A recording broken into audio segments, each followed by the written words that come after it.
हरे कृष्णा। आज का प्रश्न है, अब भगवान श्री कृष्ण और श्री राधा जी के महान सुंदर ध्यान स्वरूपों का कुछ वर्णन कीजिए। तो हमारा उत्तर यह है कि सौंदर्य माधुर्य निधि श्री राधा कृष्ण के ध्यान स्वरूपों का वर्णन कौन कर सकता है, किसमें सामर्थ्य है। यहाँ गिरा आनयन नयन बिनुबानी वाली कहावत सिद्ध होती है। तथापि पद्म पुराण में एक स्थान पर लीला बिहारी श्री राधा कृष्ण के स्वरूप का बहुत ही सुंदर निरूपण है। वहीं यहाँ अद्भुत कर दिया जाता है और समझने का विषय है। भगवान शिव देवर्षि नारद जी से कहते हैं, क्या कहते हैं भगवान शिव नारद जी से क्या कहते हैं। भगवान श्री कृष्ण पीतांबर पहने हैं, सुंदर द्विभुज है, वनमाला से विभूषित हैं। उनका वर्ण कैसा है, नव जलधर के समान श्याम है। मस्तक पर मयूर पिच्छ शोभा पा रहा है।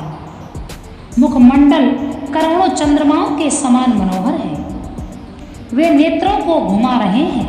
कानों में कनेर के फूल खिले हुए हैं। भाल में गोल गोल चंदन का तिलक लगाए हैं, जिसके बीच में केसर का बिंदु सुशोभित है।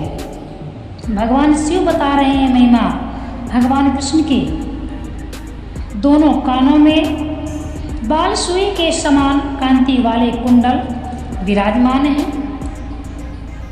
और दर्पण के समान आभायुक्त कपोलों पर श्वेत कण अत्यंत शोभा पा रहे हैं।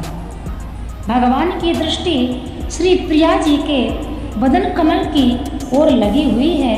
बाहें लीला से ऊपर की ओर उठी हुई है और उनकी ऊंचो नासिका के अग्रभाग में मोती लटक रहा है। उनके पके हुए बिंब फल के समान लाल लाल होंठ दांतों की कांति से प्रकाशित हो रहे हैं। भगवान अपनी भुजाओं में केयूर और अंगर आदि आभूषण धारण किए हुए हैं और उनके कर कमल मुद्रिकाओं से अलंकृत हैं। वे दाहिने हाथ में मुरली और बाएं हाथ में नीला कमल धारण किए हैं। उनकी कमर में करधनी सुशोभित है और चरणों में नुपुर विराजमान है। वे प्रेम के आवेश में चंचल हो रहे हैं और उनके नेत्र युगल की चलायमान है। वे श्री प्रिया जी के साथ हंस रहे हैं और उन्हें भी बार बार हंसा रहे हैं। इस प्रकार वृंदावन में कल्प वृक्ष के नीचे रत्न सिंहासन के ऊपर श्री प्रिया जी के साथ विराजमान भगवान नंदन का ध्यान करें। इसके अनंतर उनके बाम भाग में स्थित श्री राधिका जी का इस प्रकार ध्यान करें। श्री प्रिया जी का नीला अंगा धारण किए हुए हैं। उनके श्रीअंगों की कांति तपाए हुए सोने के समान है। उनके मंदहास्ययुक्त मुखार बिंद का आधा भाग उनकी रेशमी साड़ी के अंचल से ढका हुआ है। वे चंचल नेत्रों से चकोरी की भांति अपने प्रीतम के चंद्रमुख की ओर निहार रही हैं और अपने अंगूठे से और तर्जनी से उनके मुख में कूटे हुए पानी के सहित सुपारी का चूर्ण अर्पण कर रही हैं।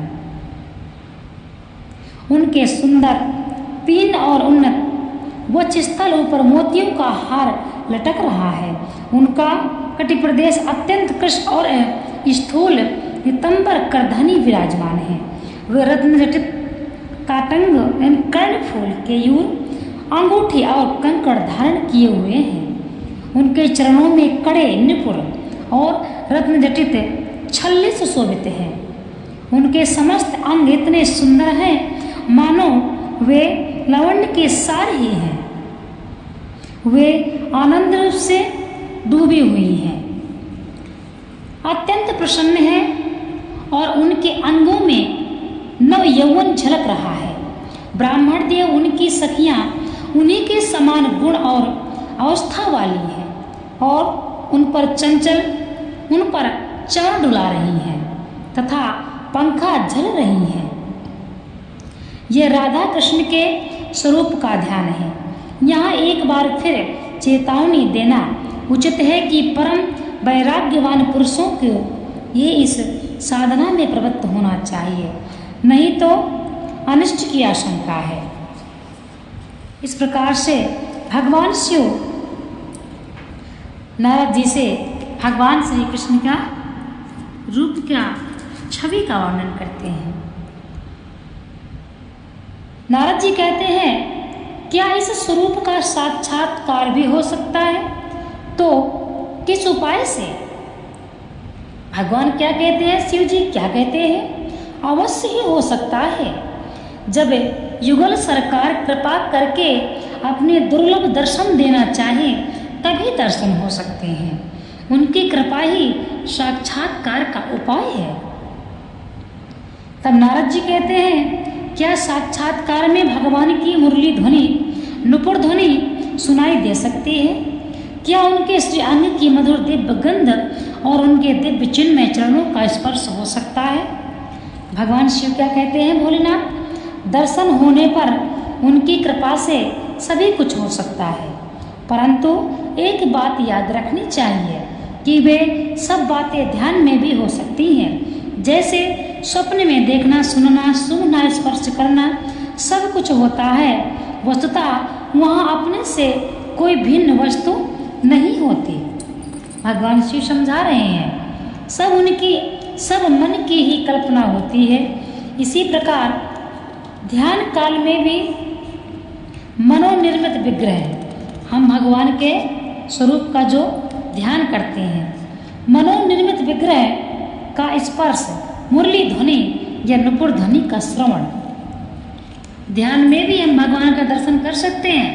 मधुर गंध का ग्रहण हो सकता है, उसमें और साक्षात्कार में बड़ा अंतर है, परंतु इस अंतर का पता साक्षात्कार होने पर ही लगता है, पहले नहीं। ध्यान होना भी बड़े सौभाग्य का विषय है। अब तो आपको समझ में आ गया होगा। भगवान की छवि, वाह वाह, भगवान का श्रृंगार और उनके बगल में बैठी हुई श्री राधिका जी विराजमान है। भगवान कृष्ण का श्रृंगार कराकर उनको दर्पण जरूर दिखाना चाहिए, क्योंकि भगवान श्री कृष्ण का जो श्रृंगार है वही राधा रानी है।